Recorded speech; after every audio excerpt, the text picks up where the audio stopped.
या ठिकाणामध्ये निर्माण केली आहे. आज आपल्यामध्ये बहीण मोहिते पेंदूर या ठिकाणातून आपल्या या ठिकाणामध्ये चर्चमध्ये आले आहेत. मी त्या बहिणीला विनंती करतो ते आपल्या जागेवर उठून उभं राहतील यावेळेस. देवाचं वचन त्या ठिकाणामध्ये सांगण्यासाठी किंवा तिथं चर्च पण नाही, पण तरी पण परमेश्वराचं वचन एका बहिणीच्या द्वारे त्या बहिणीपर्यंत पोहोचलं आणि त्या ठिकाणामध्ये त्यांचं 5 वर्षापासूनचं स्वप्न होतं की त्या गावामध्ये स्वतःच त्याचं दुकान असावं. पण आपल्या सर्वांनाच माहिती दुकान करायचं म्हणजे त्या ठिकाणासाठी भरपूर खर्च आहे, दुकान पाहिजे आणि बाकीचं सगळं मटेरियल त्या ठिकाणामध्ये घ्यावं लागतं. पण त्याचा विश्वास देवावर होता, त्या वचन ऐकत होत्या आणि त्या वचनाच्या द्वारे परमेश्वराने त्याच्या जीवनामध्ये कार्य केलं आणि त्या बहिणीने निर्णय घेतला आणि त्यांनी दुकान त्याचं त्या ठिकाणामध्ये घराच्या तिथंच नवीन बांधायला त्यांनी सुरुवात केलं आणि त्या ठिकाणामध्ये सुंदर दुकान त्यांनी बांधलं. त्यांनी पैसे मिळवले आणि अद्भुतरित्या पैसे मिळवण्यासाठी देखील त्यांच्या जीवनामध्ये साक्ष घडली आणि त्या साक्षीच्या द्वारे त्यांना पैशाचा पुरवठा त्या ठिकाणामध्ये परमेश्वराने करून दिला. कुठल्याही पाठबळ त्यांना नसताना देखील फक्त प्रार्थनेच्या द्वारे त्यांना सर्व पैसा त्या ठिकाणामध्ये परमेश्वराने पुरवला आणि दुकानाचं त्यांचं जे ओपनिंग होतं ते देखील त्यांनी फक्त प्रार्थनेच्या द्वारेच केलं आणि पहिल्याच आठवड्यामध्ये त्या ठिकाणामध्ये परमेश्वराने भरपूर त्यांना असं त्या ठिकाणामध्ये प्रॉफिट मिळालं आणि त्यावेळेस आम्हाला नंतर साक्ष तिची कळली आणि कळल्यानंतर आम्ही बघितलं की 1 महिन्यामध्येच जवळजवळ 1 लाख रुपयाचा त्याचा माल त्या ठिकाणामध्ये विकला गेला.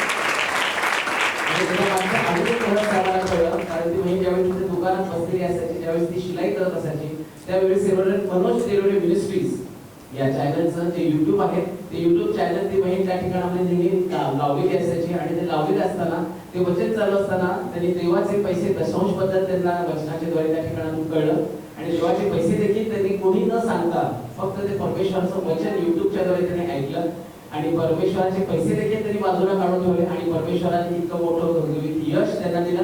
म्हणून सर्व गौरव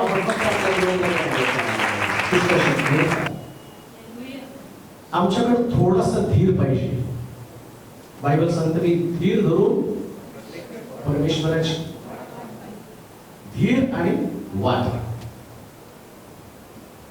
बघण्याचं अंतःकरण नसल्या कारणानं आलेले आशीर्वाद आमच्या हातून निघून जातात. म्हणून देवाच्या लोकांनी सतत आणि सतत लक्ष देवाकडेच लागलं पाहिजे. मागच्या मला वाटते 15 दिवसाखाली एका बहिणीने मला कॉल केला आणि सांगितलं की बाळासाहेब प्रार्थना करा, आमच्या घरात चोर शिरले आणि चोरानं आमचं सगळं सोनं घेऊन गेले. पैसे घेतले, सोनं घेतलं आणि चोर फरार झाले. मग आम्ही तर साक्षी तुमच्या बरोबर ऐकतो की देव तुमच्या प्रार्थना ऐकतो. मग अशी प्रार्थना करा की चोर सापडा.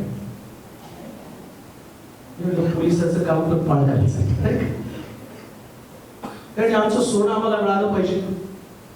मग तुम्ही प्रार्थना करा. त्याचा विश्वास एवढा मोठा होता त्याने तुम्ही प्रार्थना केल्यावर चोर 100% सापडेल. मी म्हणलं चोर सापडलं तर सोनं सापडायला पाहिजे का? तो काही लगेच विकून मोकळा पण होतो. परंतु प्रार्थना केली आणि अवघ्या 2च दिवसात चोरही सापडलं, सोनही सापडलं. देवाला काही सुद्धा कठीण नाही. कोणतीच गोष्ट देवाला कठीण नाही बरं का. मी तर लोकांपासून शिकायला लागलो. लोकांचा विश्वास आणि विश्वासाच्या द्वारे महत्कृत्य चिन्ह चमत्कार, कोणाचं जीवन बदलतं, कोणाच्या घराचं बांधकाम, कोणाचं कर्जाचा प्रश्न, कोणाचा नवरा निघून गेला आणि तिकडून तो म्हणतो की येणार नाही, तेवढ्या देव त्याच्या मनाचा ताबा घेतो, तो पश्चाताप करतो, पत्नीला क्षमा मागतो आणि पुन्हा त्यांचा संसार नीट होतो.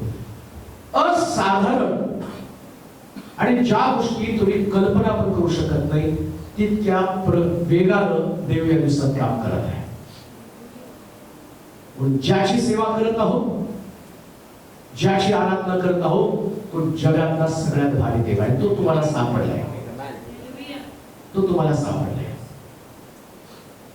म्हणून लक्ष फक्त देवाकडे लावायचं, बाकी नाही इकडे लावायचं. हा प्रश्न येणार, जीवन आहे तो प्रश्न आहेच. कोणाकडे असा आहे का जिवंत आहे पण तो श्वास न घेता जिवंत आहे? कोण आहे का? तुम्ही जिवंत असल्याचं लक्षणच श्वास आहे. तसं तुम्ही मनुष्य म्हणून जीवन जगता. तुमच्याकडे प्रश्न आहेत म्हणून तुम्ही माणूस आहे. बरोबर आहे की? पशु पक्ष्यांना कुठले प्रश्न आहेत? चिमण्यांचा डॉक्टर, कावळ्यांचा डॉक्टर कुठं सापडला का? ते चिमण्या पडल्यानंतर दुसरी चिमणी ती टोचा मारती, तीच पंपिंग करते, उठून घेऊन जाते. डॉक्टर शोधायला जात नाही. त्यांची कुठं भांडणं नाही, कुठं तंट नाही. कारण देवानं माणसाला बुद्धी घालून विशेष प्रकारचा व्यक्ती बनवला आणि या मनुष्यानं देवाची सेवा करावी, त्याच्यावरती भाव ठेवावा, त्याला जाणून घ्यावं आणि सगळं करत असताना या पृथ्वी तलावाचं त्याचं आयुष्य संपावं आणि त्यानं स्वर्गामध्ये पोहोचावं. देव जगामध्ये मनुष्याला प्रश्न का देतो? तर त्याला देवाची ओळख व्हावी. परंतु आज जी गोष्ट मी पाहणार आहोत, अंतःकरणपूर्वक भाव. अंतःकरणपूर्वक भाव, विश्वास तर सगळ्यांकडे आहे. जर तुम्ही बघितलं ना तर झाडाखाली ठेवलेल्या देवाभोवती पण गर्दी आहे. झाडाखाली जर देव सापडला ना, तुम्ही सिव्हिल मध्ये बघा, एक नाही दवाखान्यात जेवढी गर्दी तेवढी झाडाखाली गर्दी. तिथं पण तुम्हाला गर्दी दिसेल. मंदिरात जा तिथं तुम्हाला गर्दी दिसेल. मशिदीमध्ये जा तिथं तुम्हाला गर्दी दिसेल. मग गर्दी तर सगळीकडेच आहे. परंतु बायबल मधला देव, मी बायबल मधल्या देवाविषयी तुम्हाला सांगत आहे. ज्या देवासंबंधात तो म्हटला, मी अनन्य देव, माझ्या परत्वे दुसरा कोणी देव नाही. अनन्य म्हणजे अतुलनीय. माझी तुलनाच तुम्ही कुणाबरोबर करू शकत नाही. आणि त्याच्या संबंधाने म्हटलं, मी जो आहे तो आहे. काय या शब्दाचा अर्थ? मी जो आहे तो आहे. मी आहे म्हणजे तो पावलोपावली तुम्हाला खात्री देतो, कन्फर्मेशन देतो, घाबरू नका, मी आहे. पण कोणाला आहे? तो गर्दी सगळीकडे आहे. सगळे शोध घेतात देवाचा.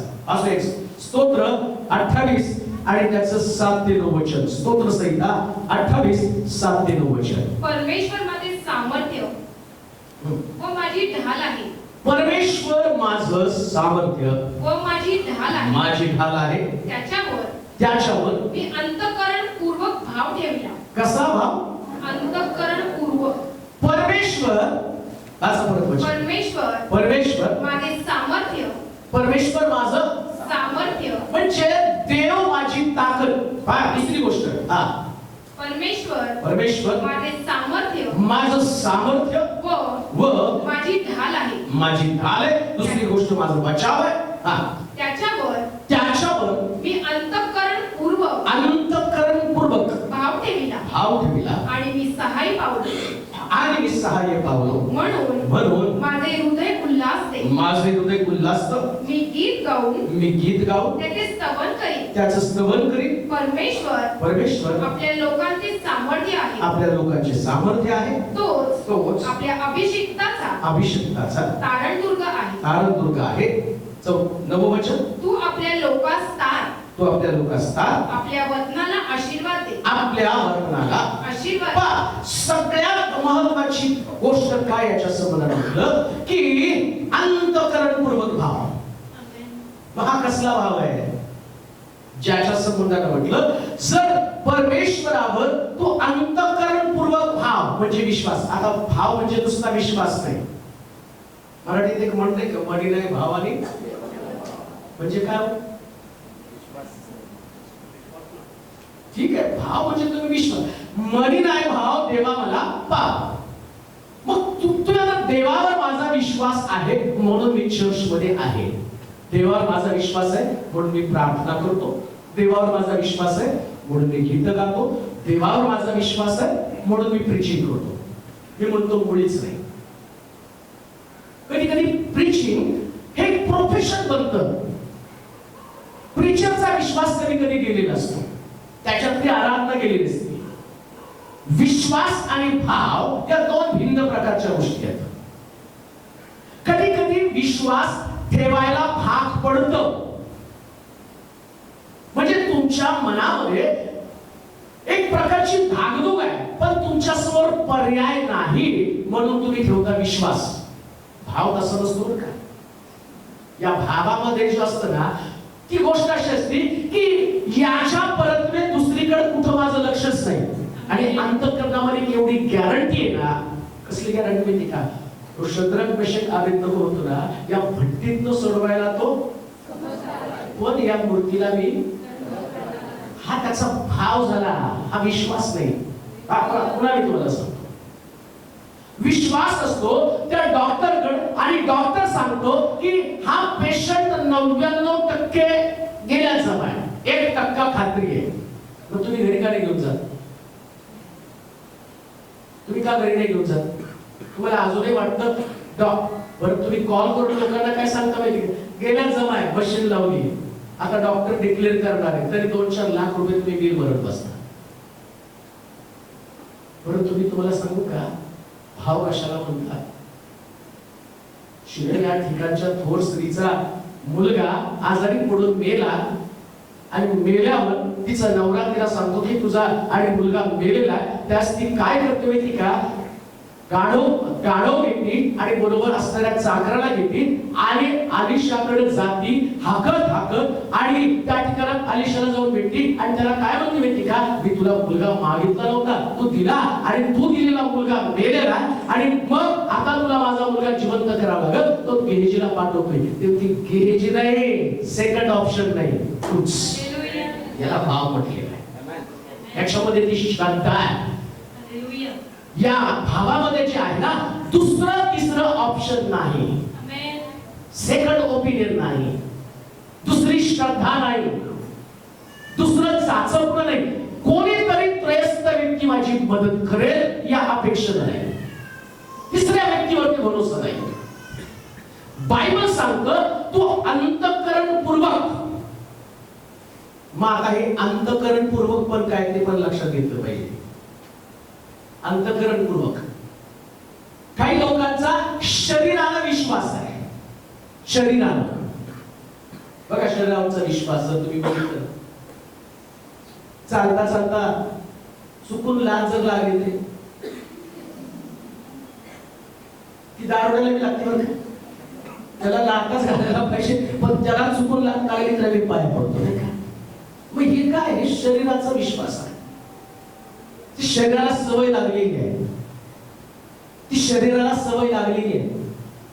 कधी कधी बाकीचे लोक अजून दुसरा प्रार्थनेचा विषय घेऊन, भारताचे नागरिक तुम्ही आहात, राष्ट्रगीत लागल्याबरोबर आपोआप तुम्ही जागेवरती थांबता. का थांबता? ती तुमच्या शरीराला लागलेली सवय आहे.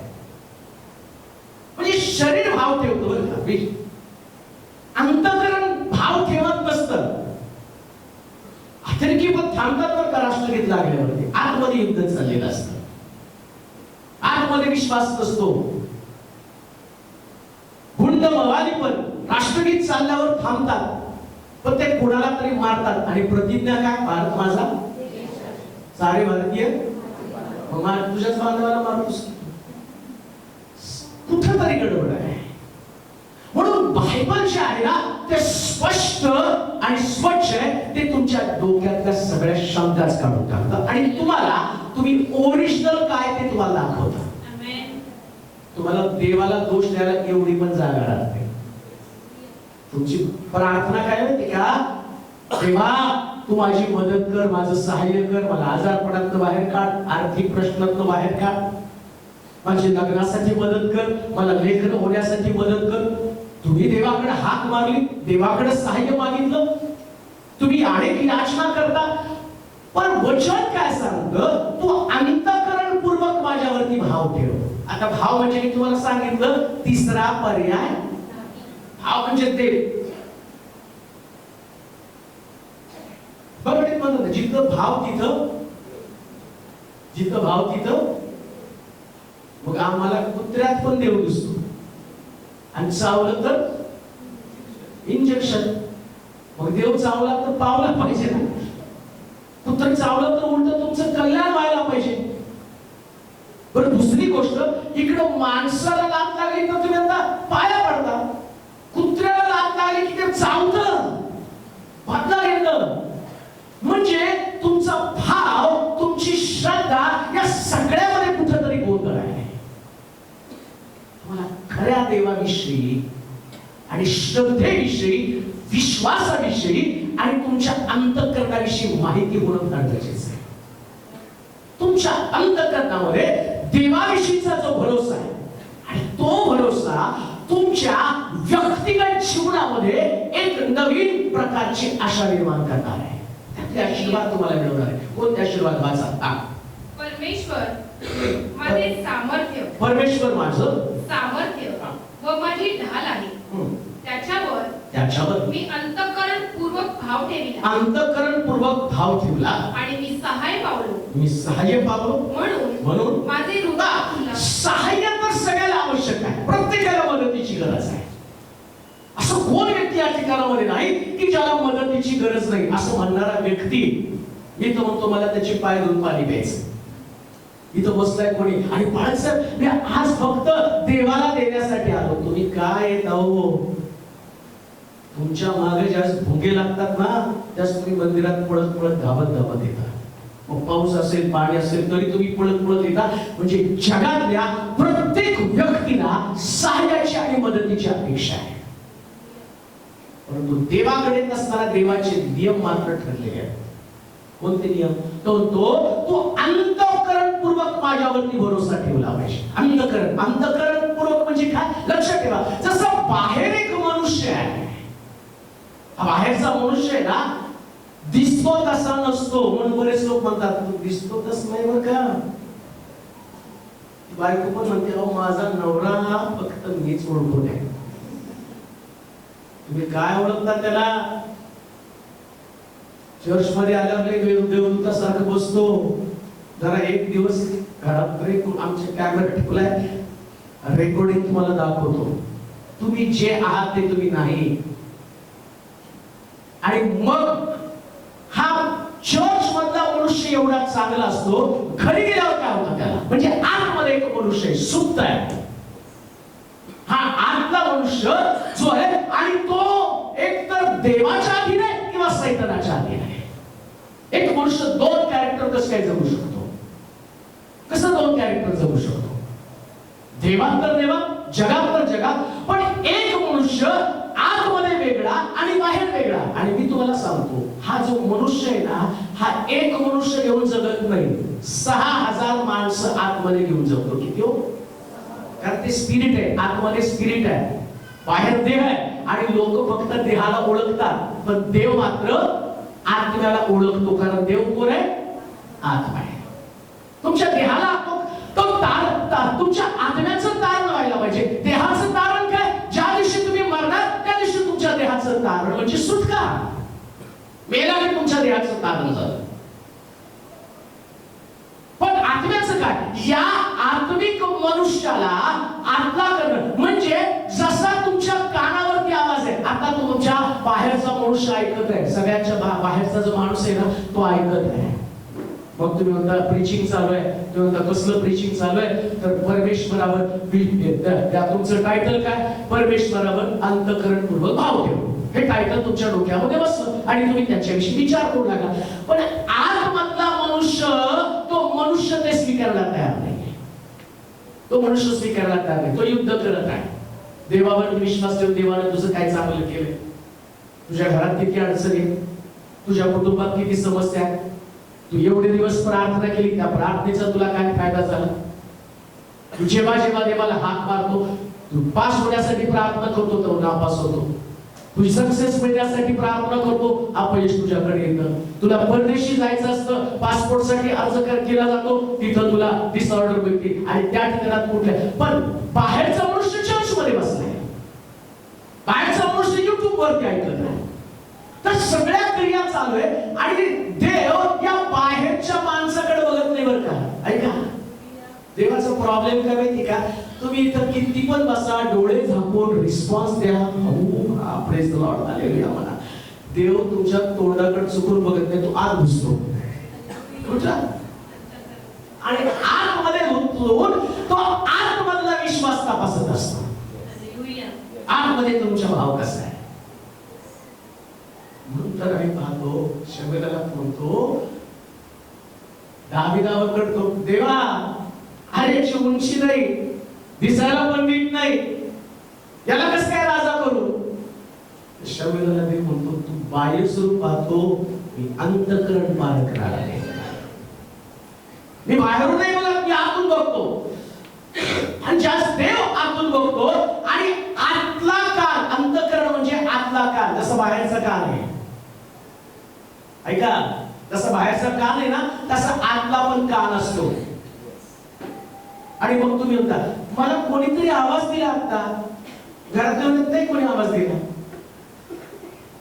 मग काही लोक म्हणते भास झाला. भास नाही, ते आतल्या कानाला ऐकलेला आवाज असतो. पुरावा काय? बायबलमधला पुरावा मी तुम्हाला देतो. शमूएला म्हणून देवाची वाणी शमूएलाच्या कानावरती आली, त्या एलियाशिबाच्या कानावरती का आली नाही? कारण शमूएलाच्या जो बाहेरचा शमूएल होता, त्यातल्या आतल्या शमूएलाला देवानं आवाज दिला होता, म्हणून बाहेरच्या एलियाशिबाला तो आवाज नाही ऐकायला आला. कधी कधी देव आतमध्ये तुमच्याशी बोलत असतो, ते बोलणं बाहेरच्या लोकांना समजत नसतं, पण देव तुमच्याकडे गुज आणि रहस्य बोलत असतो. ज्याविषयी तुमच्यामध्ये तो विश्वास आतल्या माणसाचा आणि विश्वास तो आतल्या कानावरती प्रभूची वाणी पडते. पुन्हा मी तुम्हाला सांगतो, आत्ताची वाणी तुम्ही ऐकत आहात, ती तुमच्या बाहेरच्या कानावरती पडत आहे. अशी वाणी तुमच्या आतल्या कानावरती पडेल ना, आणि तुमचा आतला कान तो आवाज ग्रहण करेल आणि तुम्ही विश्वासामध्ये मजबूत व्हाल, त्या दिवशी देवाचे महान आशीर्वाद तुमच्या जीवनामध्ये यायला सुरुवात होईल. आजच्या कानाला ऐकून उपयोग नाही. जो व्यक्ती बाहेरच्या कानाला ऐकतो, तो पुन्हा पाप करण्यासाठी जातो. त्याची सवय पण बदलत नाही, त्याची जगण्याची पद्धत पण बदलत नाही, त्याची विचारसरणी पण बदलत नाही, त्याची कृती पण बदलत नाही, त्याच्या चालीरीती पण बदलत नाही, कोणत्याच गोष्टी बदलत नाही. तो आहे तसाच असतो. प्रियानो, पण देवाला तुम्हाला बदलायचं तर देव आतून बदलायला सुरुवात करतो. आणि आतून बदलायला सुरुवात करत असताना पहिल्यांदा आतल्या माणसाचा विश्वास तो मजबूत करतो. आतल्या माणसाचा विश्वास मजबूत करतो. असा पहिला आशीर्वाद, अंतःकरणपूर्वक भाव ठेवला तर काय होतो? वाचूया. परमेश्वर माझे सामर्थ्य. पहिले परमेश्वर माझं सामर्थ्य. 7 वचन. परमेश्वर माझे सामर्थ्य व माझी ढाल आहे. त्याच्यावर मी अंतःकरणपूर्वक भाव ठेविला. मी जर आतून त्याच्यावरती भाव ठेवला, परत मी तुम्हाला सांगतो, बाहेरून भाव देव बिलकुल पाहत नाही, बिलकुल बघत नाही. बाहेरून तुम्ही किती लगबगीने आला चर्च मध्ये बस. आता बघा काय काय लोक लगबगीने येतात, चर्च मध्ये बसतात, उपदेशाच्या टायमाला झोपतात की. पण चर्च मध्ये तो बसला व्यक्ती, पण डुलकी तर लागली ना. मग दगडात त्याच्यात काय फरक आहे? मग दगड स्वर्गात द्यायचे त्याला दगडाला स्वर्गात नेणार कसं काय शक्य आहे? कसं पॉसिबल आहे? म्हणून मी ते तुम्हाला ते सांगतो, आतला मनुष्य देवाचं वचन कसं ग्रहण करत आहे. आणि एकदा देवाचं वचन ग्रहण करण्याची आणि देवाविषयी त्याच्या भावना मजबूत व्हायला पाहिजे. देवाविषयीच्या भावना, विश्वास म्हणजे देवाविषयीची तुमची भावना मजबूत आहे. कशी भावना मजबूत होती माहितीये का? तिथं म्हटल्याप्रमाणे शद्रक मेशक म्हणतात, या भट्टीतनं सोडवायला देव, पण सोडवलं नाही तरी चालेल, मी या मूर्तीला दंडवत. ही देवाविषयीची पक्की भावना. आता तुमचा बाहेरचा मनुष्य 2 शुक्रवार आले, प्रार्थना केली ना, लेकरू झालं. किती वर्ष लेकराची वाट पाहिली? हो, 10 वर्ष लेकरू नव्हतं. किती आठवडे चर्चला आले? 2 आठवडे. 10 वर्ष चर्चला न येता घालवले आणि 2 शुक्रवारमध्ये लेकरू व्हायला पाहिजे. 35 वर्ष माझं वय आहे, माझं लग्न झालं नाही. 35 वर्ष चर्चला गेले नाही. 1 वर्ष चर्च आले, लग्न झालं. 1 वर्षात लग्न व्हायला पाहिजे. 35 वर्ष गपचूप बसलं, लग्न नाही झालं. काय नाही, फुसफुस काही केलं नाही. एवढा देवावरती जबरदस्ती केलं की घडलं पाहिजे नाही हो. देव आधी बघतोय. तो देव तुमचा बाप आहे, तुमचा निर्माण करताय. तो चेक करतो तुम्हाला. असं जर दिलं कसं दंडवलं देवाला 2 आठवड्यात घेतलं आणि जायचं बंद केलं. लग्न झालं चर्चला जायचं बंद केलं. असं आता कसा जोडवतो नवरा बघ. आता सासू कशी त्रास देते बघ. आता नवरा दारू पिऊन कसा गोंधळ घालतो बघ. आणि मग सगळं मला असे रोज 2 डझन कॉल येतात. मग मी काय सोडत नाही. छाप छाप छापतो. ऐकून घेतो. असं झालं का तुम्हाला सगळ्यांनी समजावून सांगितलं असेल त्यास तुम्ही दुर्लक्ष केलं. आता माझ्याकडनं काय अजिबात नाही. भोगा कर्माची फळं स्पष्ट बोलतो मी. काही लोक फोन कट करतात. कट करा तुम्ही का मला पैसे देता का तुमचं आहे? माझ्या मोबाईलवर बोलता मला पण चार्जेस पडते. फुकट तुमचं कोण ऐकणार आहे? पुन्हा मी तुम्हाला सांगतो देव तुमची श्रद्धा पाहतो. आतमधला तुमचा भाव तपासतो. वाचले ते वचन. परमेश्वर माझे सामर्थ्य, परमेश्वर माझे सामर्थ्य व माझी ढाल आहे. माझी ढाल आहे. त्याच्यावर मी अंतःकरणपूर्वक भाव ठेविला. जेव्हा तुम्ही परमेश्वरावर आतून विश्वास ठेवता, आतून तुमचा विश्वास आहे. आणि आतला विश्वास दाखवायचा कसा? तुमची परिस्थिती बदलली नाही तरी तुम्ही देवाच्या बाबतीत अडळ आहात. हा तुमचा आत्मविश्वास आहे. हा तुमचा आत्मविश्वास आहे. आता काही लोक याला एक सोपं उत्तर, पाहिजे साहेब पूर्वी येत होते चर्चला, आता घरी बसतो, घरचे लोक येऊ देत नाही चर्चला. एक काम करा ना, तुम्ही तिकडून माझ्यासाठी प्रार्थना करा.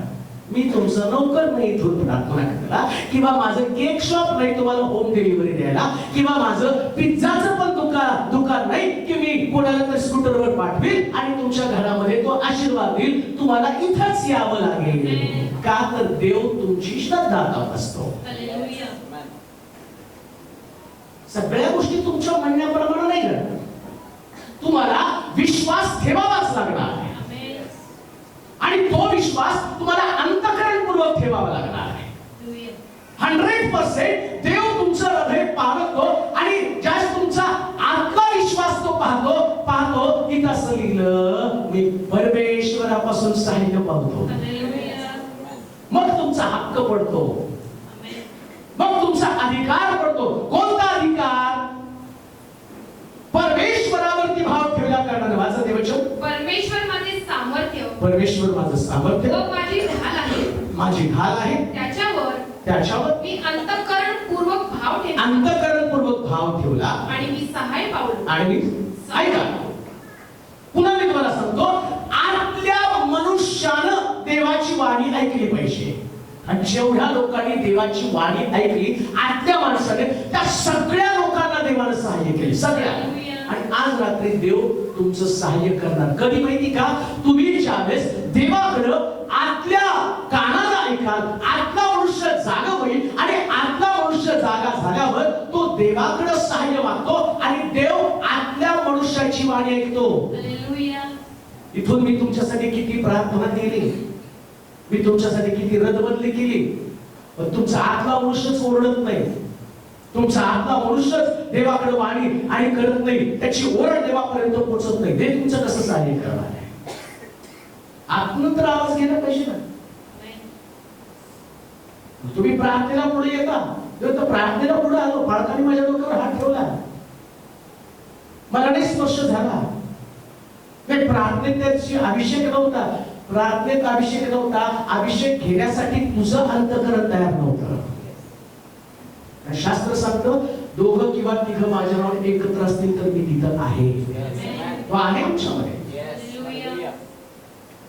तो आहे म्हणजे काय? नुसता येऊन जात नाही. तो भेट घेणारा नुसता कुठला तरी पाहुणा नाही, किंवा तुम्ही जसं चर्चला भेट द्यायला आला तसं देव या ठिकाणी भेट द्यायला आला नाही. तो येतो तर काहीतरी करून जातो, काहीतरी करून जातो, कारण तो त्याचा स्वभाव आहे. शास्त्र काय सांगतं? मी परमेश्वरावरती अंतःकरणपूर्वक भाव ठेवला म्हणजे आतल्या मनुष्यानं देवाची वाणी ऐकली. ज्यांचे मोबाईल चालू आहेत ते बंद करा. आपण पुष्कळ वेळा सांगितलं की मोबाईल चालवली पाहिजे, मोबाईल बंद ठेवा. देवाच्या घरात देवाचं वचन ऐकायचं. तुमचे मोबाईल एवढे महत्वाचे नाही. ज्यांचे मोबाईल चालू आहे काढा आणि बंद करून टाका. डिस्टर्ब नको बिलकुल. देवाच्या वचनामध्ये असं म्हटलं, मी आतल्या मनुष्याची वाणी ऐकली आणि परमेश्वर त्यास माझी मदत करतो. कोण कुठपर्यंत देव मदत करत नाही? तुमचा आतला मनुष्य देवाची वाणी ऐकत नाही. ऐका, अब्रामानं जिवंत देवाला पाहिलं नव्हतं. एक वाणी अब्रामाकडे आली आणि अब्रामाला म्हटले, अब्रामा अब्रामा, तू आपले गणगोत, आपले नातेवाईक, आपला देश या सगळ्याला सोडून मी दाखवतो त्या देशामध्ये जा. अब्रामाला देव पण पाहिला. कुठला कनान देश तो पण त्याला माहित नाही, पण तो म्हटला त्या देशामध्ये दुधावराचा प्रदेश आहे आणि मी तुला तिथं आशीर्वाद देणार आहे. तुला तुझे गणगोत सोडावं लागतील. नातेवाईक किती कठीण देव गणगोत सोडणं. जो देवच दिसला नाही आणि तो नातेवाईक सोड, आपला देश पण सोड. आमची गल्ली सोडायची बोंबाबोंब आहे का? देश कधी सोडणार? नातेवाईक सोडायचं तर त्याहून मुश्किल. पण बायबल सांगतं, या आपल्या माणसानं ती वाणी ऐकली, विश्वास ठेवला, जो देव मला बोलतो तो नक्कीच कोणीतरी अद्भुत देव आहे, हा त्याच्या अंतःकरणातला विश्वास. परिणाम काय झाला? शास्त्र सांगतं, त्यानं आपला देश, आपले नातेवाईक, आपलं गणगोत सोडलं आणि पवित्र शास्त्रामध्ये असं लिहिलं, जाता जाता देवाने वाटेमध्ये तिला समृद्ध केला. वाटेमध्ये तो समृद्ध झाला. सोनं, रूप, उंट, गाढव असं लिहिलं. का देऊ नाही का? नुसतं तोच नाही, त्याच्या बरोबर चालणारा त्याचा पुतण्या पण समृद्ध झाला.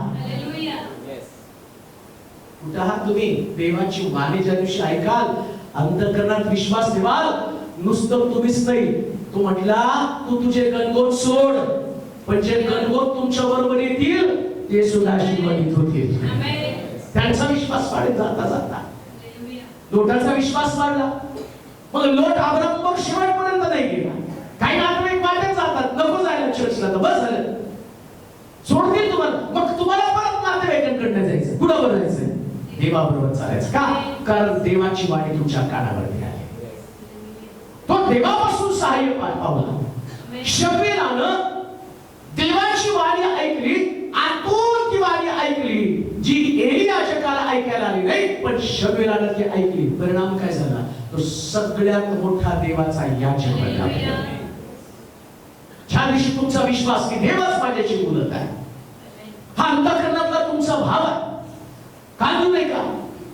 मी इथून बोलत नाही, मुख माझं आहे, पण शब्द देवाचे आहे. शब्द देवाचे. बोलणारा कोणी व्यक्ती नाही, देव गाढवाच्या मुखात सुद्धा बोलतो. गाढवाच्या मुखात बोलतो. देवाला काय कठीण आहे? तो कोणाकडनं पण बोलत असतो.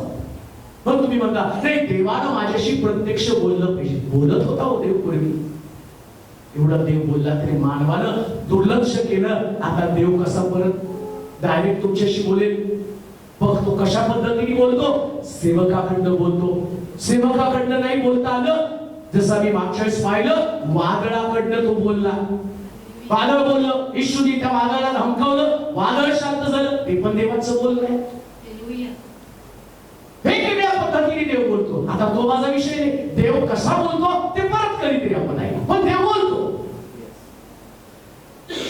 देव बोलत असताना, त्याची वाणी आमच्या कानावरती पडत असताना, देवावरती भाव ठेवा. वर दिसणारा विश्वास ठेवू नका.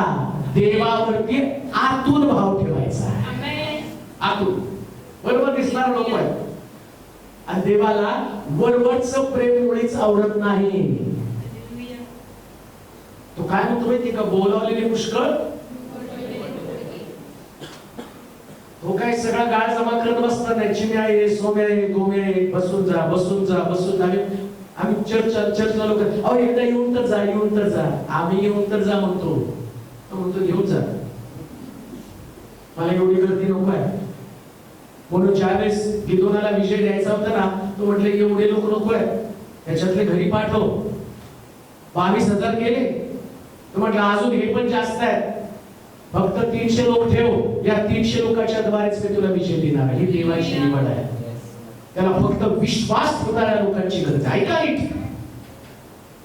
आज आज रात्री तुम्ही जर तो भाव देवावरती ठेवला तर जसं देवानं अब्रामाला समृद्ध केलं, शमूएलला याजक बनवलं, तसं देव आतून तुमची मदत केल्याशिवाय राहणार नाही. मी सहाय्य पाहू, देवाला तुमचं सहाय्य करायचंय, 100% सहाय्य करायचंय. आणि तुम्हाला काय गरज आहे ते मला ठाऊक आहे, फक्त त्याची अपेक्षा काय? तो म्हणतो मला तू बाकीच्या गोष्टी देऊच नको ना. मी तुला कुठं बकरं मागितलं, मी तुला कुठं कोंबडी मागितली, मी कुठं तुला सोनं मागितलं, मी तुला कुठं चांदी मागितली. हे मला माहितीये, पहिले होतं बरं बायबलमध्ये. बायबलमधलं चाललंय सगळं. कोंबड्याचं बली, बोकडाचा बली, बैलाचा बली, हा बायबल मधला बली. पण देवाला माहितीये हे लोक लय हुशार झाले, बली देऊन बाजूला सरकते आणि मग मला विसरत. त्याने म्हटलं बली बनला, आता मीच माझ्या पोराचा बली एकदा देऊन टाकतो. त्याने येशूला क्रुसावरती दिलं आणि त्यांनी म्हटलं आता मला तुमचा बली नको आहे, मग काय पाहिजे? आता मला तुम्हीच पाहिजे.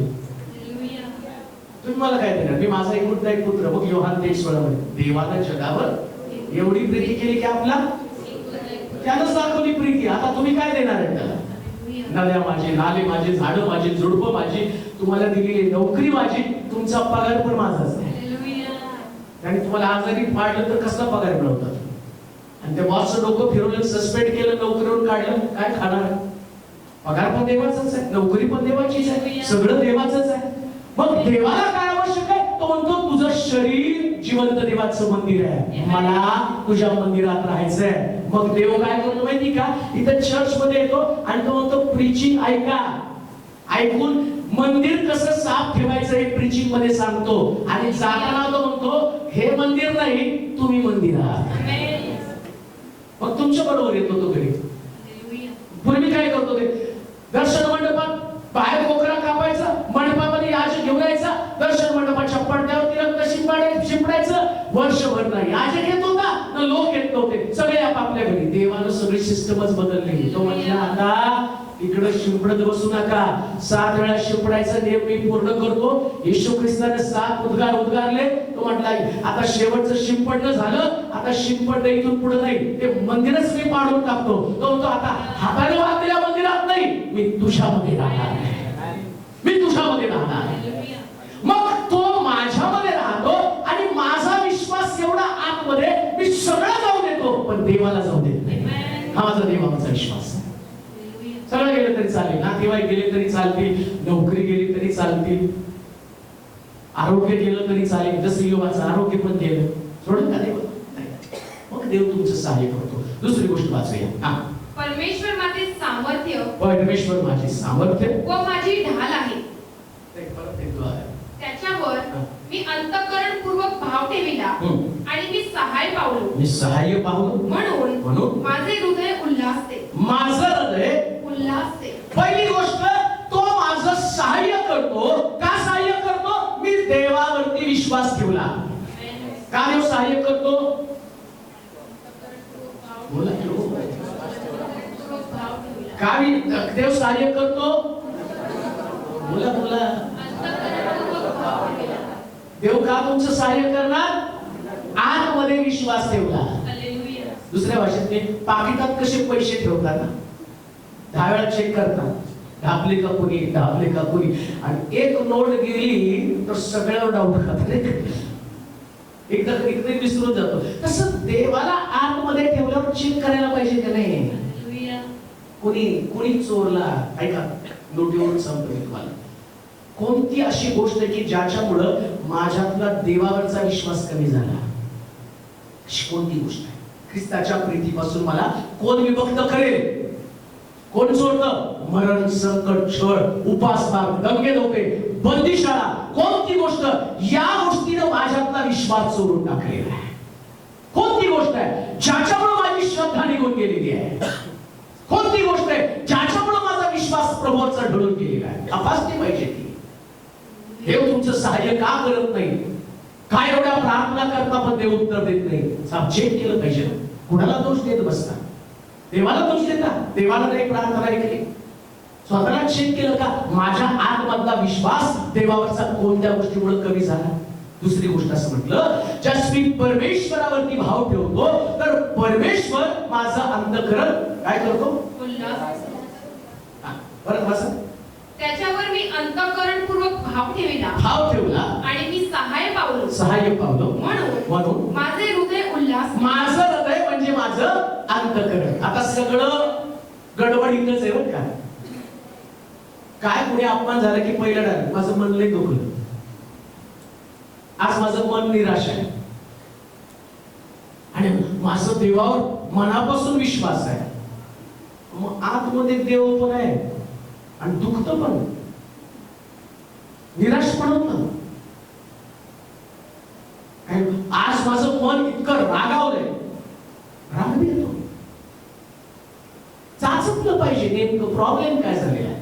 जास्त देवाविषयीचा तुमचा भरोसा, तुमचं अंतःकरण हा देवाला इतकं महत्वाचं स्थान देतं की त्या ठिकाणामध्ये असणारा देव, लक्षात घ्या, बायबल जर व्यवस्थित वाचलं आणि समजून घेतलं तर तुम्हाला समजेल तुमच्या जीवनाचा खरा आनंद तुम्हाला कसा मिळणार. येशू ख्रिस्ताच्या जन्माच्या वेळेस असं म्हटलं, जगाला होणारा मोठा आनंद त्याची सुवार्ता घेऊन मी तुमच्याकडे आलेलो आहे. म्हणजे येशूच्या जन्माच्या वेळेस काय झालं? जगाला मोठा. आणि आता अंतःकरणामध्ये येशूविषयीचा विश्वास आहे. मग अंतःकरणामध्ये येशूविषयीचा विश्वास आहे म्हणजे येशू मधला जगातला सगळा मोठा आनंद तुमच्या आतमध्ये आहे. दुसऱ्या भाषेमध्ये मी तुम्हाला सांगतो, तुम्हाला कळतं का? तुम्हाला आनंद कधी जास्त होतो माहिती का? एक बेकार व्यक्ती आहे, नोकरी त्याला लागत नाही, हताश निराश होऊन इकडं तिकडं फिरतो, पुष्कळ लोकांकडे जातो, वशिले लावतो, परीक्षा देतो, सगळीकडे अपयशी होतो आणि तो जीवनात यशस्वी झालो नाही. आता तुमच्या आतमध्ये विश्वास आहे. काय विश्वास आहे? माझा देव, ज्या देवानं आकाशातली पाखरं निर्माण केली तो त्यांना खायला देतो, माझी पण गरज भागवेल. मग तुम्ही कशाला निराश व्हाल? आता काय प्रॉब्लेम माहिती का? तुम्ही आतमध्ये तुम्हालाच ठेवलंय आणि तुम्ही तुमचं सगळं अनुभव पाहता. मी एवढ्या ठिकाणात इंटरव्ह्यू दिल्या, मी एवढ्या परीक्षा दिल्या, आता सगळं तो शैतान तुमच्याकडे घेऊन येतो आणि म्हणतो, अरे तो जीवनात कधीच यशस्वी होणार नाही. पण आतमधला तो असणारा तुमचा विश्वास तुम्हाला काय सांगतो? दावीद म्हणतो, त्यानं मला धुळीतनं काढून राजगादीवरती बसवलं. त्यास तुमचं अंतःकरण उल्हासित होतं. तुम्हाला कळतं दावीद असा देव माझा देव आहे आणि माझा देव मला ते देण्यासाठी समर्थ आहे. का तुमचं अंतःकरण दुःखित आहे? याचं कारण तुमच्या आतमध्ये तुमच्यावर जास्त विश्वास आहे, तुमच्या उपलब्धतेवरती जास्त विश्वास आहे, तुमच्या बुद्धीवरती जास्त विश्वास आहे, तुमच्या बँक बॅलन्स वरती जास्त विश्वास आहे, तुमच्या लेकरांवरती जास्त विश्वास आहे, तुमच्या ज्ञानावरती तुमचा जास्त विश्वास आहे. पण माझा विश्वास माझ्या देवावरती असलं पाहिजे आणि तो आतमध्ये असला पाहिजे. म्हणून शास्त्र काय सांगतं? ज्यास आतल्या गोष्टी ते बोलतो ना, त्यास तो म्हणतो आज अंतःकरणात तू माझ्यावरती विश्वास ठेवला आणि त्याच्यामुळं आतमध्ये जी निराशा आहे, आतमध्ये जे दुःख आहे, आतमध्ये जे डिप्रेशन आहे, या सगळ्याला मी बाहेर काढील. आणि काय म्हटलंय? त्याच्यावर मी अंतःकरणपूर्वक भाव ठेवला आणि मी सहाय्य पावलो. मी सहाय्य पावलो. माझे हृदय उल्हासते. माझे हृदय उल्हासते. पहा, एक गोष्ट लक्षात येते का तुमच्या? माणसाकडे ज्याच्याकडे पैसा आहे, शिक्षण आहे, नोकरी आहे. आता तुम्ही माझ्या जागेवर आहे त्यामुळे तुम्हाला काहीच कल्पना नाही. माझ्याकडे दिवसभरात एक 300-350 कॉल येतात. त्याच्यामध्ये नोकरी असणारे लोक आहेत, बिझनेस असणारे लोक आहेत, लेकर असणारे लोक आहेत, लेकर नसणारे लोक आहेत, लग्न केलेले लोक आहेत, लग्न न झालेले लोक आहेत. एक पत्नी आहे, पत्नी गेली, नवरा गेला, सासूने घराबाहेर काढलं, सून सोडून गेली. सगळे तेच प्रश्न. ते कमी झाले की माणसं आजारी पडली, बकरी मेली, कुत्र आजारी पडलं, त्याला उलट्या व्हायला लागल्यात. ते कमी पडलं की मग म्हणतात शेजारचं पुत्र येऊन आमच्या पुत्राला चावलं. ते केस पोलिसात पण जाते माझ्याकडे. म्हणजे सगळे प्रश्न, सगळं असून सुद्धा आतमध्ये कुठं तरी एक दुःख आहे. सगळं त्याच्याकडे लेकर नाही, ते म्हणतात आम्हाला लेकर नाही म्हणून दुःख आहे. आणि ज्यांच्याकडे लेकर आहे ते लेकर लेकर आहे म्हणून दुःख, पोरगा 10 रुपये अंगावर येतो मारायला. मग येतो ज्यांना लेकर नाहीत ना यांना त्यांची भेट घालून द्यायला पाहिजे. मग ते नाही बरं झालं तुला एकच आहे पण एवढं अडदाड आहे नवऱ्याला मला दोघांना मी मारतो. घरात खायला अन्न नाही, कर्ज आहे का? कर्ज नाही, पण फार कठीण परिस्थिती चालली. आता ज्यांच्याकडे करोडो रुपये आहेत, तुम्हाला माहिती का 200 कोट 300 कोट सांगायला ते आकडे सांगतात. मी असं वाटतं की 100-200 रुपयाचा ऐकतो काय, पण 200 कोट 500 कोट आणि ते पण माझ्याशी बोलतात. आणि ज्यांच्याकडे बिचाऱ्यांचं 2000 रुपये महिना पगार आहे ते पण माझे. आणि मग 2000 पगार वाले म्हणतात साहेब पगार वाढला पाहिजे, चल 400 कोटीवाल्याची गाडी घेऊन देतो. मग त्याला विचारलं तो काय नाही, बिझनेस मध्ये खूप लोकांनी फसवलंय. तुमचे किती फसवलं? 150 रुपये, यांना 150 कोटीला. तुमचं कुठं 150 रुपये त्यांचे 150 कोटी. प्रॉब्लेम सगळ्याला सेम आहे. याचं हा आनंद फक्त देव आल्याशिवाय पूर्ण होऊ शकत नाही. समस्या 150 रुपयाची किंवा 150 कोटीची नाहीये. सगळ्यात मोठी समस्या तुमच्या मध्ये देव आहे का? देवाविषयीचा तुमचा भरोसा काय? कोणाचे पुत्र वेदीच्या शृंगाला पकडून म्हणतात, यास्तव पृथ्वीवरतीच पालखी झाली, सागराच्या उचंबळ्यानं पर्वत हल्ले द्यावे घेणार नाही. का देवाला धरलंय त्यांनी? देवाविषयीचा भरोसा पक्का आहे. म्हणून आतमध्ये जर देवाविषयीचा भाव असेल तर तुमचं अंतःकरण आणि उल्हासित बनेल आणि तुमचं अंतःकरण आनंदी बनेल. म्हणून लक्षात ठेवा, सगळ्यात ताकदवान व्यक्ती तो आहे ज्याच्या आतील माणूस त्याला सांगत असतो आतमध्ये देव आहे. जगात सगळ्यात ताकदवान व्यक्ती तो. तुमच्या आतून आवाज आला पाहिजे, घाबरू नको, देव आहे तुझ्या बरोबर. तो आवाजच येत नाही हो, सगळे आवाज कानावरती येतात, पण देव आतमध्ये जो आमच्याशी बोलत असतो, तो आमच्या हृदयाशी हितगुज करत असतो, त्यास तो आवाज ज्यावेळेस येईल ना, मी स्वतः पाहिले कित्येक लोकांच्या सस्पेन्शनच्या ऑर्डर हातामध्ये त्यांनी मला फोटोवरती व्हॉट्सअपवरती पाठवून दिला. सस्पेंड झालोय, काय अपेक्षा आहे तुमची? असं होईल का सस्पेंडच्या ऐवजी मला प्रमोशन मिळेल? तुझा विश्वास असेल 100% ते घडेल. आणि तसं घडलं 1 महिन्याच्या आतमध्ये. 1 महिन्यात ते कसं घडलं हे देव करू शकतो प्रिया, हे देव करू शकतो, पण आतमध्ये वाचला पाहिजे. सगळ्यात मोठी समस्या काय? सगळे आवाज आमच्या कानावर येतात, पण आतला आवाज जो बाहेर पडायला पाहिजे तो देवाविषयीचा आवाज आमच्याकडे कधीच आणि नसतो. 8व्या वचनाकडे आपण जाऊया. परमेश्वर, पहिली गोष्ट आम्ही पाहिलं, जर आमचा अंतःकरणपूर्वक देवावरती भाव असेल आम्ही सहाय्य पावतो. दुसरी गोष्ट हृदयामध्ये आनंद असतो. तिसरी गोष्ट परमेश्वर आपल्या लोकांचे सामर्थ्य आहे. तोच आपल्या अभिषिक्ताचा तारणदुर्ग आहे.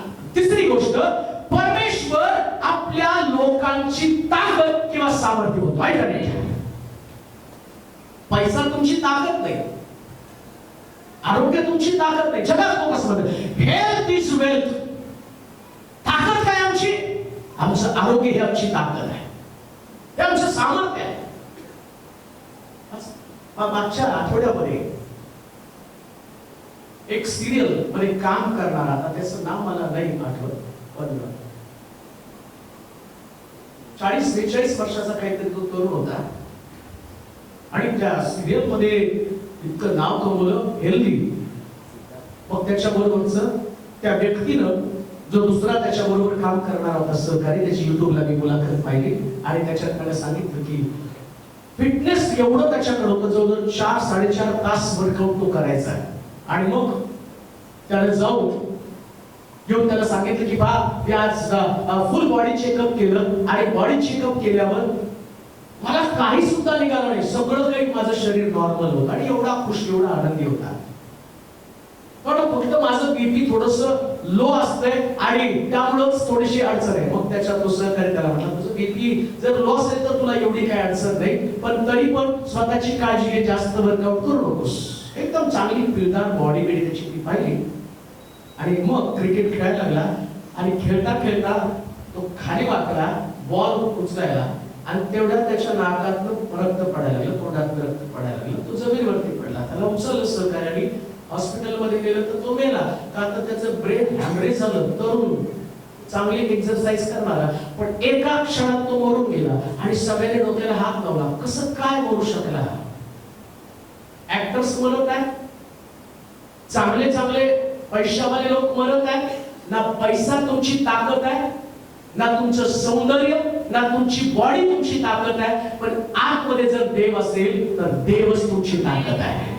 तोच तुमचा बचाव करणार आहे, देवच तुमचा बचाव करणार आहे.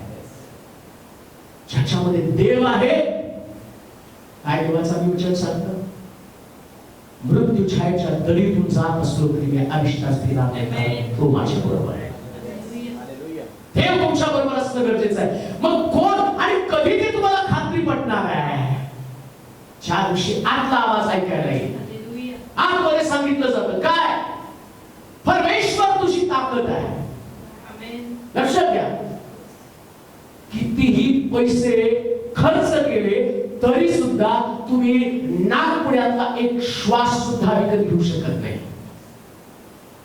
डॉक्टर जे व्हेंटिलेटर लावून ठेवतात ना, गेलेल्या माणसाला महिनाभर तसंच काढतात, 20-30 लाख रुपये बिल काढतात आणि ते म्हणतात होता शुद्ध. काढून बघितलं की कळतं तो गेलेला असतो. आणि आमची भावडी अशी असते, देवाला दिलेलं आरोग्य हे सगळ्यात भारी आरोग्य असतं आणि त्याच्यावरच आम्हाला जगता आलं पाहिजे. जास्त बुद्धीच्या, ज्ञानाच्या, ताकदीच्या, पैशाच्या, प्रतिष्ठेच्या, नोकरीच्या उड्या मारू नका. एवढा मोठा राजा मीपणानं भरून गेला आणि त्या नबुकदनेस्तर राजाला सुद्धा राजमामध्ये देवाने गवत खायला लावलं. 7 वर्ष बैलासारखं त्याने गवत खाल्लं. का? तर देवानं दाखवून दिलं, तुझं राजपद, तुझी ताकद नाही, याच्यापेक्षा एक मोठा आहे, तो मी गादीवरती बसलेला आहे आणि तिथून जगातल्या सगळ्या सत्ता मी चालवतो. कोणी सुद्धा देवासमोर टीका करू शकत नाही. म्हणून आतल्या माणसाचा आवाज ऐका, अंतःकरणातला आवाज ऐका, अंतःकरणातला देवावर विश्वास ठेवा आणि मग परमेश्वर तुमची ताकद बनतो. ऐका, शौल हा देवाच्या मर्जीतला, देवाची पसंती होता. ज्या इस्रायल लोकांनी राजा मागितला ना, त्यास देव म्हटला की या इस्रायल मध्ये सगळ्यात उंच आणि धिप्पाट असणारा व्यक्ती शौल आहे आणि मी त्याला राजा म्हणून मोकळं केलेलं आहे. जा तुम्ही त्याला राजा म्हणून स्वीकारा. आणि मग आम्ही पाहतो शमूएल गेला, शौलाच्या डोक्यावरती राजाभिषेक केला, त्याला राजा म्हणून निवडलं. ऐका बरं का, परमेश्वर माझं सामर्थ्य बनतो हे मी तुम्हाला सांगतो. आतून आवाज आला पाहिजे, आतमधला भरोसा असला पाहिजे. आता शौल, त्याला देवाला अभिषेक केला तर शौलाला एक नवीन एनर्जी मिळाली आणि मग तो निघाला युद्ध करत, युद्ध जिंकत खूप युद्ध त्याने जिंकली. आता एक दिवशी गल्ल्यात नामक एक व्यक्ती उभा राहिला आणि गल्ल्यात चॅलेंज केलं. गल्ल्यात सांगितलं की तुमच्यातल्या कोणीतरी एकाने यायचं, माझ्यावर युद्ध करायचं आणि मग मी तुमचा अंकित होईल, मी आणि आम्ही सगळे परिस्थिती तुमचे अंकित होऊ, असं त्यांनी सांगितलं. आणि पाहता पाहता सगळे घाबरले. दावीद तिकडे जातो आणि तो म्हणतो परमेश्वराच्या नावाने मी तुझ्यावरती चाल करून जातो. आणि त्यांनी गल्ल्याला मारलं. कुठल्या बालावरती? कोणती ताकद होती? त्याचं नावच होतं, मी परमेश्वराच्या नावानं चाल करून जातो. आतला आवाज होता तो, बाहेरचा नव्हता. हा तर कमी उंचीच आहे, याला तर युद्ध केलेलीच नाही, याच्याकडे युद्धाचा अनुभव आहे. हा उंचावर आहे, सगळ्यामध्ये मोठा आहे. मग याला का शरणागती पण करली? तो पण यहूदी आहे, हा पण यहूदी आहे. त्याला पण देवानं निवडलं, याला पण देवानं निवडलं. प्रॉब्लेम काय? पुन्हा मी तुम्हाला सांगतो, जरी तुमची निवड देवानं केली असेल पण आतला आवाज निवडीला साथ नसेल, आतमधला भरोसा आहे. तुम्ही बिलीव्हर्स आहे, तुम्ही विश्वास नाही. देवानं तुम्हाला तारण दिलंय, बाप्तिस्मा झालाय, बिलीव्हर्स म्हणून जीवन जगता. पण आतून आवाज येतो का? आतून आवाज यायला पाहिजे. गल्ल्यात मोठा नाही, माझा देव मोठा आहे. आतला माणूस छोट्या छोट्या गोष्टीला घाबरतो, त्यास परमेश्वर तुमचं सामर्थ्य बनत नाही. ऐका, तुमची खरी ताकद काय माहिती का? तुमचा आतला देवावरचा भरोसा आहे. मग कितीही कल्याणासारखा मोठा व्यक्ती असला, मोठा प्रश्न असला, तरी त्या प्रश्नासमोर तुम्ही हरत नाही का? कारण आतून देव तुमचं सहाय्य करत असतो. तिसरी शेवटची गोष्ट वाचूया, 9 वचन. तू आपल्या लोकास तार, आपल्या वतनाला आशीर्वाद दे, आपल्या वतनाला आशीर्वाद दे. शेवटची गोष्ट वाचू. त्याचा प्रतिपाल कर. तू वाचा ते वचन. तू आपल्या लोकास तार, लोक असतात, आपल्या वतनाला आशीर्वाद दे, आशीर्वाद दे. त्याचा प्रतिपाल कर. कुणाचा प्रतिपाल कर? वाचा बरं. तू आपल्या लोकास तार, हा, आपल्या वतनाला आशीर्वाद दे, आशीर्वाद दे. त्याचा प्रतिपाल कर. आता चौथा जो महत्वाचा आशीर्वाद या ठिकाणामध्ये असं म्हटलं की परमेश्वर ज्याच्यावर मी अंतःकरणपूर्वक भाव ठेवला. म्हणा मी तुम्हाला सांगतो, शरीराला भाव नको आहे. शरीराने तुम्ही सगळेच बसलेले आहात, मग सगळेच आशीर्वादित व्हायला पाहिजेत, सगळ्याला लेकरं व्हायला पाहिजेत, सगळ्यांचे लग्न व्हायला पाहिजेत, सगळ्यांना नोकऱ्या लागल्या पाहिजेत, सगळ्यांचे लेकरं सुधारले पाहिजे, सगळ्यांचे नवरे सुधारले पाहिजे. सुधारते कुठं? सगळे तर प्रार्थना करतात. परत मी तुम्हाला प्रार्थना प्रार्थना हे म्हणू नका. पोपटाला शिकवल्यावर पोपट पण प्रार्थना करतो, नाही का? पोपटाला शिकव की हालेलुया, तो तिथे होता हालेलुया, प्रेज लॉर्ड, शिव्या शिकवा, शिव्या मी देतो. तो ज्याच्या घरात राहील तसला पोपट बोलतो.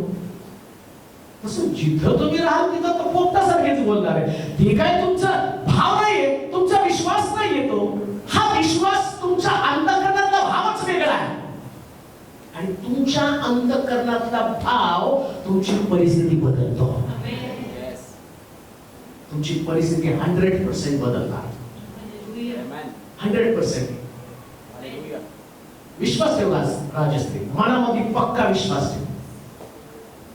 तुझ्या बापाच्या जागी तुला काम लागला. आता इकडे तिकडे बघायचं, देवानं दिलंय, कुठून काय कोण काय म्हटलं आमचं झालं. मी तर म्हणतो आता परत तुझं नाव पण इथं प्रार्थना येऊ देऊ नकोस. त्यासाठी सारखं नाव पाठवतो आणि तुमचं अजून विश्वास. देवाला आता थँक्स गिव्हिंग, प्रभू दिलंय, दिलंय, तुझे आभार मानतो. हा विश्वास असतो बरं का, दिलंय. ज्याला विश्वास नसतो सारखा तपासत बसतो, दिलंय का नाही, दिलंय का नाही. बटाट्याची गोष्ट सांगू तुम्हाला जाता. एखादा बटाटा शेतामध्ये लावला, त्याला माहित नव्हतं बटाटा शेंगासारखा येतो का बटाट्याच्या झाडाला कैऱ्यासारखे ते बटाटे येतात. मग त्याने ते बटाट्याचं रोपट बटाटा शेतामध्ये लावला, जमिनीमध्ये पुरला, पाणी घालायला जात होता. आणि मग ते बाहेर आलं. बाहेर आल्यावर त्याला वाटलं की आता बटाटा यायला सुरुवात झाली, पण त्याचं मन कुठं राहू नये. तो काय करायचा, रोज थोडासा हात आतल्या बाजूला खोदायचा आणि बटाट्याला हात लावून बघायचा, आला का, आला का. इकडे रूप वाढायला लागलं, पण त्याचं मन राहणार. मी लावलेला बटाटा किती मोठा झालेला आहे.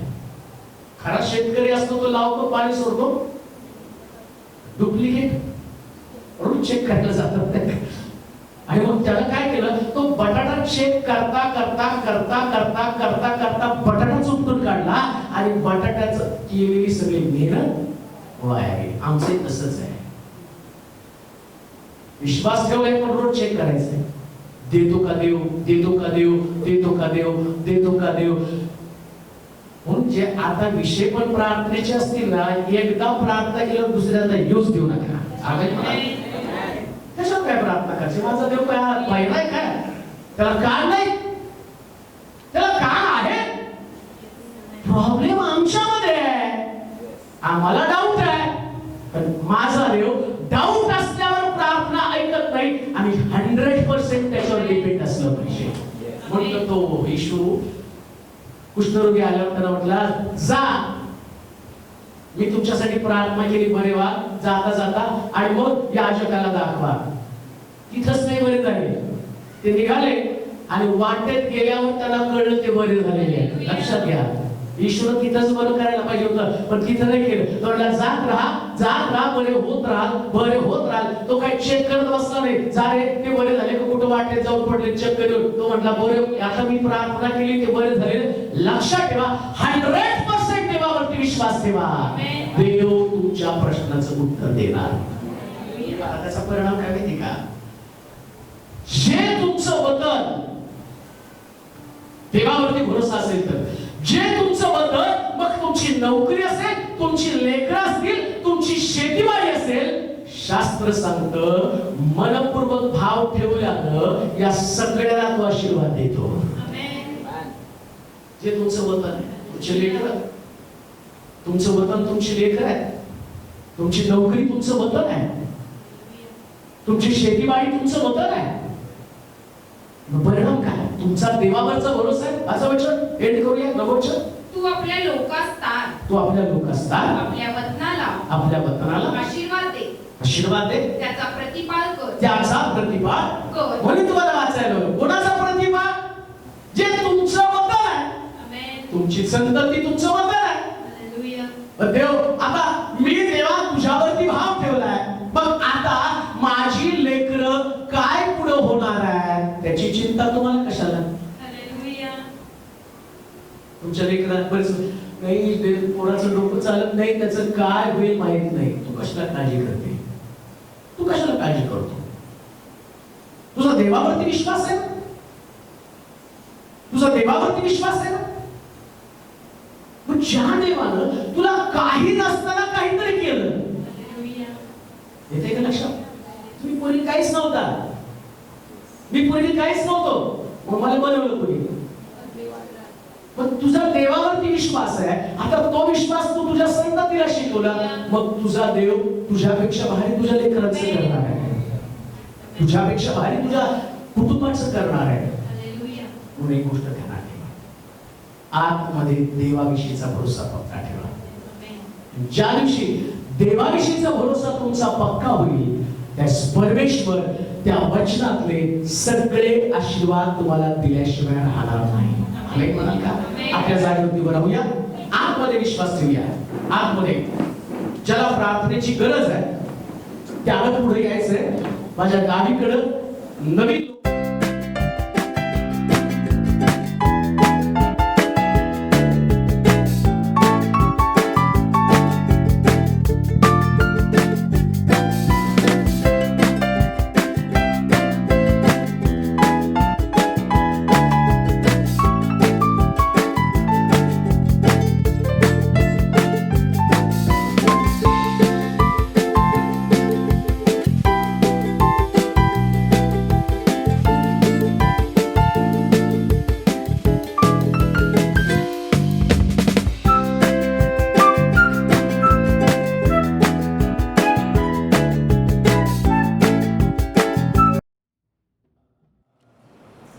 मनापासून तुझी स्तुती करतो.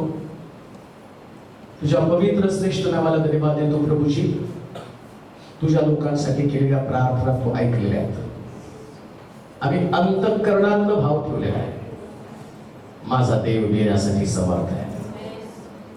परंतु जे लोक ऑनलाईन आपले प्रश्न घेऊन तुझ्या समोर बसलेले आहेत, माझी प्रार्थना हीच असेल, पहिल्यांदा त्यांच्या मनामध्ये देवाविषयीचा भरोसा पक्का होऊन जातो. कारण ज्याची सेवा करत आहोत, ज्याला समर्पित झालो, तो देव सगळं करण्यासाठी समर्थ आहे. आणि म्हणून तुझ्या चांगुलपणाचा तुझ्या देहीचा अनुभव येऊ दे. या ठिकाणातून लोक जातील, पण त्यांच्यामधला विश्वास मजबूत होऊन जाऊ दे. व्यक्तिगत जीवनामध्ये आजच्या दिवसापासून साक्षीला सुरुवात होते प्रभूजी, आणि तू केली हा आमचा विश्वास आहे. तुला धन्यवाद देत तुझी स्तुती करत येशूच्या नावात ही प्रार्थना विनवणी केली म्हणून आमेन.